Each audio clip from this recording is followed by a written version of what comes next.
Hello, I'm Dr. Jacqueline Owusu. I'm the owner of Dr. Owusu Skincare and Wellness, also the owner of Renew Health Clinic in Columbus, Georgia, and the senior pastor of Living Free Now Church in Columbus, Georgia.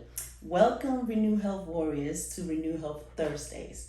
The purpose of this channel, and I always have to explain to people because people watch it at different times, but the purpose of this channel is about renewing our health and our body with increased consumption of whole fruits and vegetables daily to get a healthy or to get as healthy as we can and become the best version of ourselves that we can be. We post a video every Thursday, so if you miss some of the videos, please go and subscribe and then hit the notification button. So anytime we post a video, you will be notified, and you can also click I think it's the soap that says Dr. Owusu on the left hand side when you're watching the video, and then all the videos, the subsequent videos or the videos before will pop up and you can watch it in succession. So I'm very excited because last week we started a topic called insulin resistance, and today we're going to complete it. But before we do that, if you ever want to help us, with this channel or with the clinic or anything that we do, I have a skincare line and a wellness line, and this is right here as you see it. You can visit our website. It's we'll put it in the description box below so that you can visit our website, and anytime you buy, it will help the clinic as well as what we do for we tend to give a lot. We're a giving company, and we want to continue doing that. Amen. I also have a book coming out called Renew Health, Taking Control of Your Temple. And so if you also want to pre-order that, I think it's $20. You can always pre-order that as well. You can call the clinic at 706-507-9407 to order. I'm very excited because as starting this month, we have the 28-day Renew Health Transformation Program. And we're going to do it every month. We're going to do that challenge every month. And it's basically me and my staff coaching people into how to get healthy and stay in this journey, and it becomes a lifestyle where you can actually incorporate some of these healthy habits into your life and let it become a lifestyle for you. So with that said, this month we started on May 2nd. We started on May 2nd, and that is ongoing until May 29th, and then graduation will be the following Saturday after that, which is I think June 4th. But next month we're going to have our June 6th program. The 28 days Renew Health Transformation Program. So if you're interested, it's free. The only thing we recommend, and it's a recommendation, is that you get the cell support because it really helps curb your appetite, as it's all natural herbs. It helps curb your appetites. Plus, not only that, it also helps support your immune system. So when you're having any type of detox symptoms, it will really, really help you. Okay, so that's what we recommend, and we also recommend pre-order the book because you really need the book as a resource. It really is going to help you. We talk about insulin resistance in the book, emotional component to health, psychological component to health. So it's really a gem to have.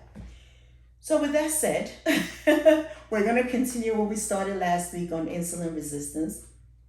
And I said we hear a lot about insulin resistance, but the questions we're going to answer is, what is insulin resistance? What is insulin? What is insulin resistance? Why is it important? And for us to even understand it, how does insulin resistance affect our health? And what can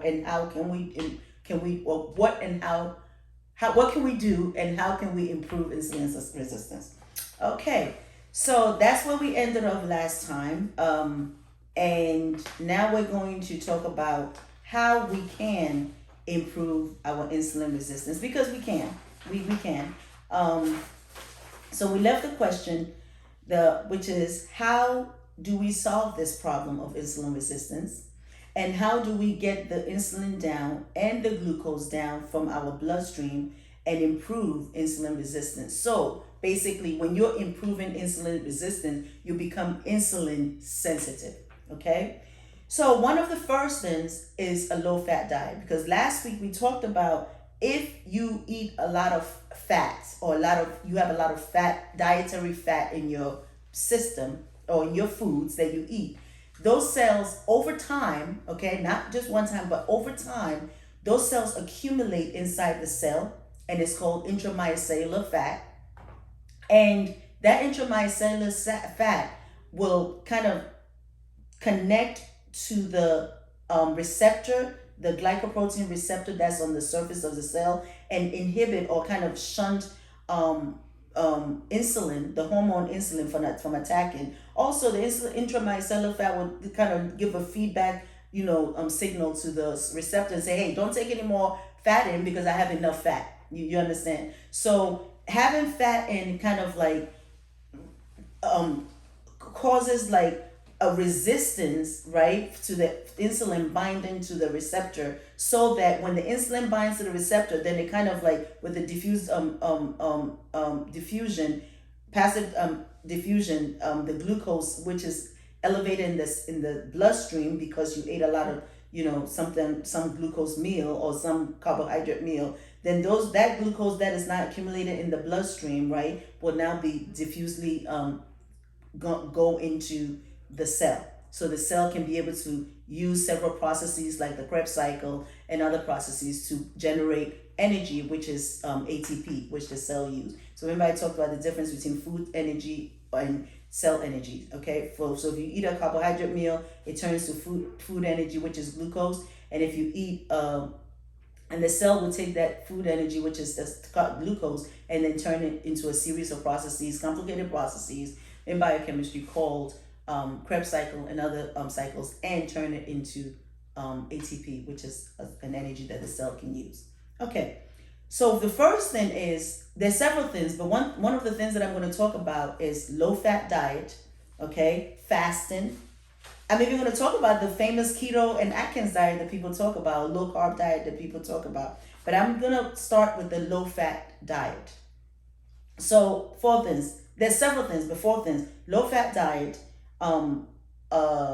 fasting, intermittent fasting, prolonged fasting and intermittent fasting, as well as exercise. And then I'll also talk about the keto diet.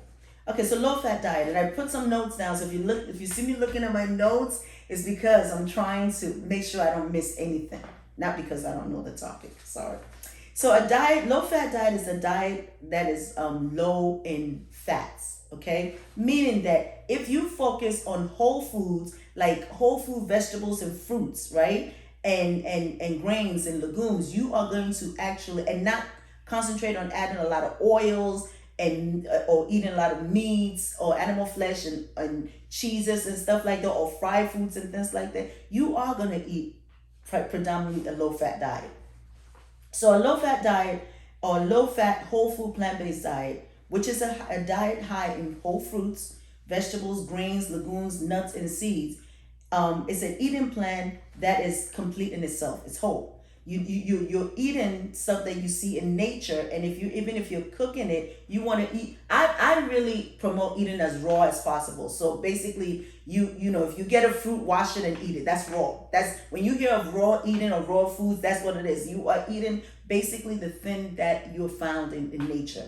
Now, I also advocate that, some people cannot do raw and they want to do cook. That's fine. So you take a potato and you boil it, or you bake it, or you air fry it, you take rice and you cook it. And those are like minimal, you have to cook it, and it's minimal process. So you get the nutrients from it, and you get, satiety from it. You see what I'm saying? And it helps your body. But don't cook it with oils. Eat your stuff with vegetables. No extra oils or butters, okay? So this low fat works because when you decrease the fat in your diet to about 20% or less daily, this allows the cells in the body, specifically the liver and skeletal muscle cells, right, to use that intracellular fat that I talked about, right, the fat that is accumulated inside the cells. And it makes, over time, the glycoprotein receptors on the surface of the cells, which have been resisting the hormone insulin, right, to become sensitive into accepting the binding of this hormone insulin to the receptor again, after you consume a carbohydrate-rich meal. And this term is what people call insulin sensitivity, Your body is improving the insulin resistance and you're becoming more insulin sensitive. Okay, this causes your body to lose weight if in time, if you need to lose weight, and improve the release the improves that release of the cytokines that I talked about last week, the adipokine, the cytokines that is released by the adipose tissue, which is called the adipokine.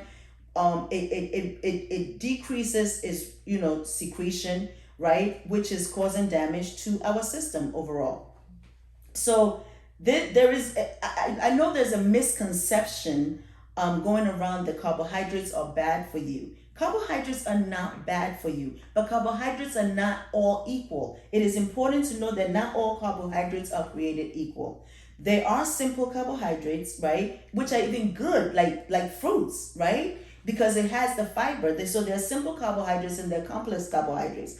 Now remember, most diets or eating plans, we all have to agree that they agree that processed simple carbohydrates, processed, right, such as white sugar, soft drinks, other refined carbohydrates such as breads, cakes, cookies, pies, and processed foods are not good for you. Most diets agree with that. Even the Atkins and keto diet agree with that, right? For you, they're not good for you because they are devoid of fiber, and that fiber is needed to buffer, right, the secretion of like all this hormones that goes on after we eat, right? So these simple carbohydrates, though, like the fruits, are very good, okay, because it has the fiber. It's whole, right? And so when you eat these simple carbohydrates, right, which are not the fruits, but the other ones I just mentioned, the cake, the cookies, the refined carbohydrates, the processed foods, the sugars, right? It makes you feel full for a little while, right? But then makes you feel hungry very soon, not too long after that, you feel hungry again. And this short-lived fullness, right, leads to overeating, weight gain, and conditions, and it predisposes you to conditions like prediabetes and diabetes, high blood pressure, and so forth, right? So therefore, you want to consume whole foods such as complex carbohydrates, these foods that are found in fruits, vegetables, whole grains, potatoes, beans, and legumes, and in its most natural states, right? And so these foods, they're good for you because these foods, when you ingest them, when you eat them, they are processed slowly in the body, right? And they also have a lot of nutrients such as vitamins, minerals, phytonutrients, and that our bodies, right, flavonoids that our bodies needs, and also fiber, which helps with digestion and elimination. Okay, so when you eat a low fat, whole food, plant-based diet, you decrease the fat content and increase, right, the fiber content in your diet, right? Because fruits and vegetables have fiber, and they're very low in fat. Okay, if you don't add added oils, all right. Let's see. So remember, your body is constantly working and it needs energy to use to maintain the function of your body, whether you eat or you don't eat. The body uses carbohydrate as its primary source of energy for the brain, the nervous system, the blood cells, and your muscles, okay, and much more. Therefore, if you do not eat, the body is still gonna, it's still gonna work, right? And what it's gonna do is it's gonna break down the fat that you have stored in your body and use it up to maintain your body's function. If you eat a lot of fat in your diet, what's going to happen is the body is going to first utilize the dietary fat that you put in before it actually utilizes the fats that are in that are stored in your body. And the fat goes into the dietary fat, right? When you eat it, like I said, it goes into the cell. And believe it or not, like carbohydrate that breaks down to glucose, where it needs insulin to facilitate its transport into the cell, dietary fats, does not. When you eat dietary fat, it's taken in as triglyceride. Then in the process of digestion, it breaks down to glycerol and the 3 fatty acids. And these fatty acids can go into the bloodstream and go right into the cell without the aid of insulin.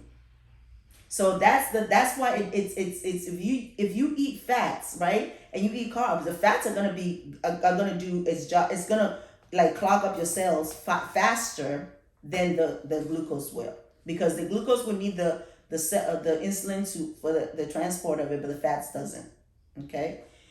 Um, and the fats goes into the cell without the aid of the insulin, like I said, and these fats will clog up, your cell energy system, creating free radicals that ultimately causes inflammation in your body.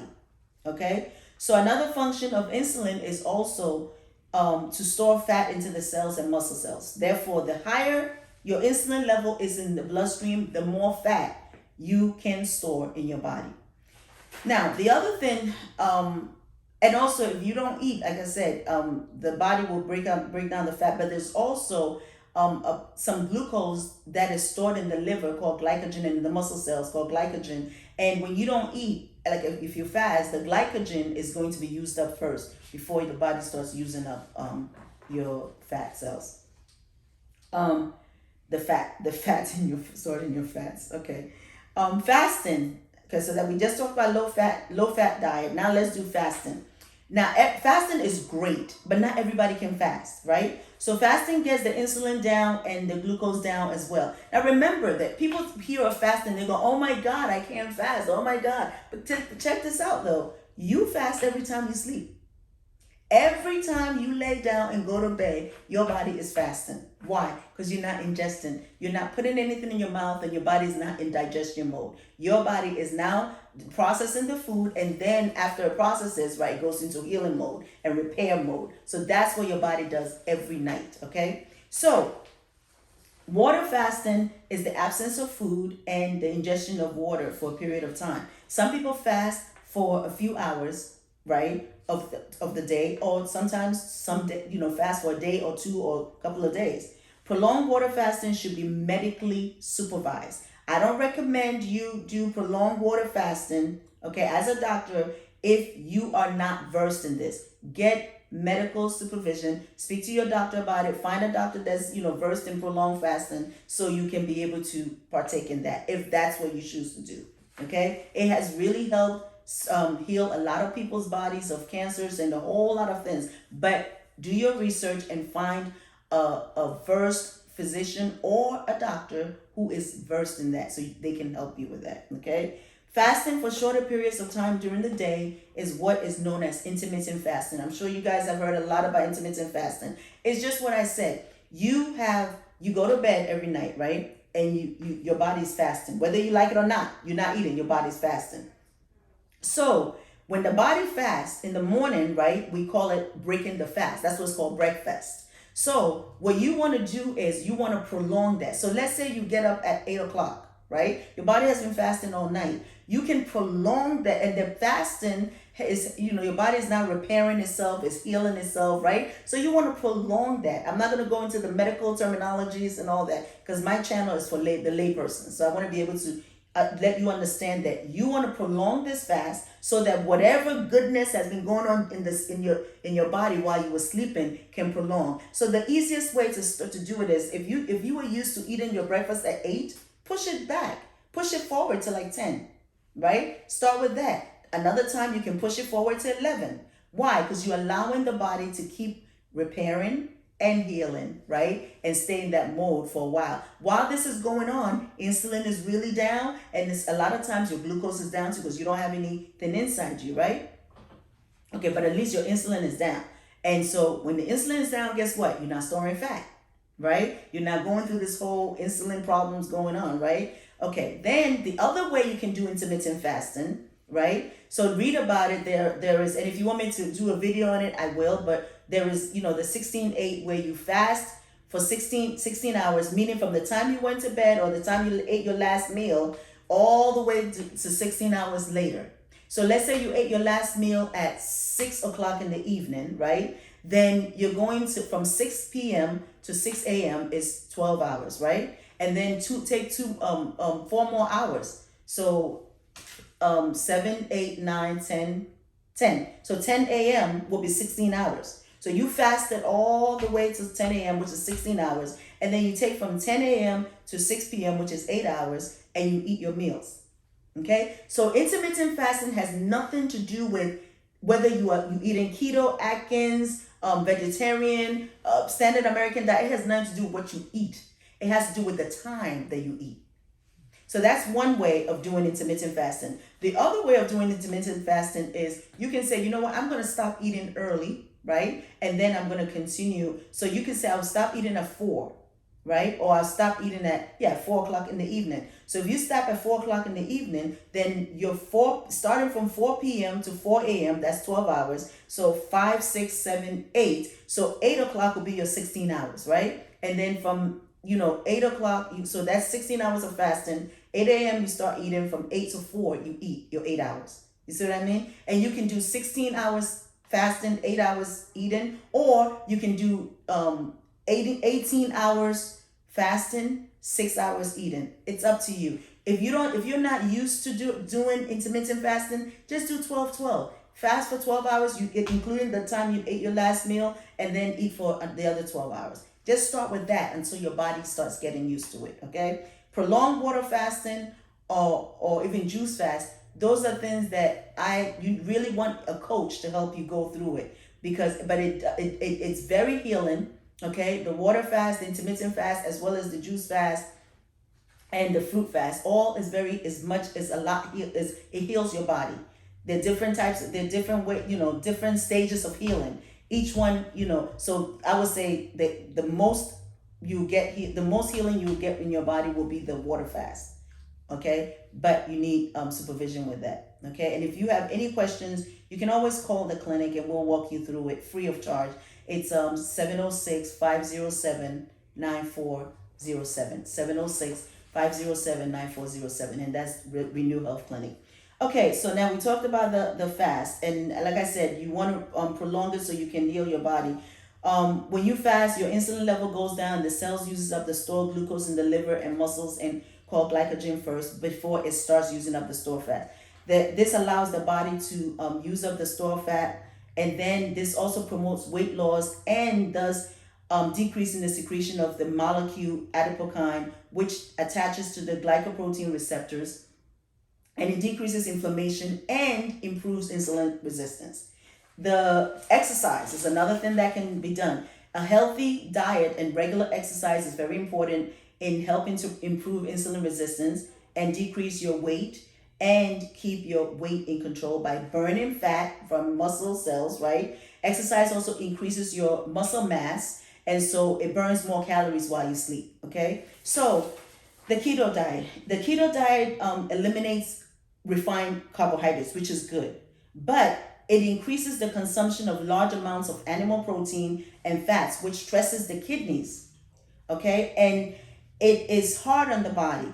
The keto diet is low in fiber and causes constipation, as well as causes free radicals and inflammation in the body. Therefore, eating keto may improve your diabetic numbers or even improve your insulin resistance for the short term and bring but in the long term, right, it does not lower your risk of heart attack or inflammation, and your cholesterol level might go really, really high too. So you also have to think, where's all that fat going? Where is all that fat? The body will utilize it because you're not taking in any starchy carbohydrates. So you will, in the short run, lose weight, right? And probably even increase your diabetic numbers. But think about what is all that large amount of, protein is doing to your kidneys, and the fats, where is it going? So it's a choice. It's your choice. On this channel, and what I've seen works best with my patients, I advocate low fat, whole food, plant-based. If you can fast, that's great. If you can't, fast with fruits and you'll still get very good results and start healing you can use anything to lose weight, but are you getting healthy? Can you get off your medication? Can you say that my heart health is healthy and I don't have a risk of heart attack? That's what the ultimate goal of this channel is about, getting healthy and making sure that you can get your doctors to get you off your medications, okay? So with that said, I'm going to end this this show today on insulin resistant part 2. If you have any questions, please review part 1 and then follow on to part 2. Next time I'll try and talk a little bit about diabetes mellitus. There are various type of diabetes, and we will kind of touch on that a little bit. And if you have any questions, always reach out to us at talk with Dr. J, okay, at gmail.com, and also call the clinic, Renew Health Clinic, at 706 507 9407. And know that we love you. Try and get, if you can, join the 28-day Renew Health Transformation Program. It's free. We walk you through it. We coach you through it. We guide you. We give you Zoom conferences, and we tell you, basically how to get yourself healthy. Okay? I'm Dr. Jacqueline Owusu. You guys are Renew Health Warriors. You got this. You are, your biggest advocate, and I am your biggest cheerleader. And with this, you can renew your health, get your body, your temple back to where it needs to be, because that's what God wants for you. He told me kingdom health is equal to kingdom eating is equal to kingdom nutrition, which is equal to kingdom health. And in this kingdom, he wants your body healthy so you can be able to do the things that he has purposed you to do. I love you. God loves you more, and you be blessed until we meet next Thursday. I'm Dr. Jacqueline Owusu with Renew Health Clinic, signing off. God bless you.